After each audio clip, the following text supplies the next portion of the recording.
Já, frábært að vera komin hérna á Sauðárkróksvöll á MÍ 11–14 ára og gaman að rifja þau upp að á sínum tíma þá voru margir afreksmenn sem hófu ferilinn á þessum móti. Þetta er eiginlega vagga frjálsíþrótta og gaman að finna hérna efni. Ég man að fyrst skipti sem ég keppti á meistaramóti Íslands var einmitt MÍ 11–14 ára, hét þá 13–14 ára held ég í Borgarnesi 78.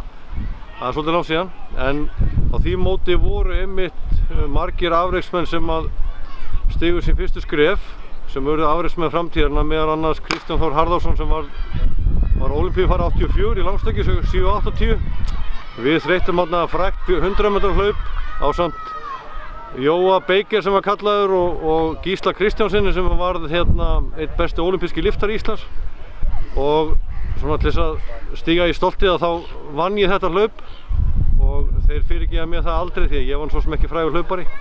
En á sama móti þá hérna vann ég það sérstaklega og þetta er eins og greift í minni mér. Ég vann hérna spjót, kringlu og kúlu líka og þetta voru mín fyrstu skref í frjálsum sem að var svo sem engin stór ferill en var virkilega gaman. En þarna voru margir virkilega frambærilega frjálsindamenn sem stigu sín fyrstu skref og urðu afreksmenn framtíðarinnar. Þannig að með þessa von í brjósti þá erum við hérna að fylgjast með og leita að efnum framtíðarinnar og vonandi fáum við góðan árangur hérna á Króknum í dag eða helgina.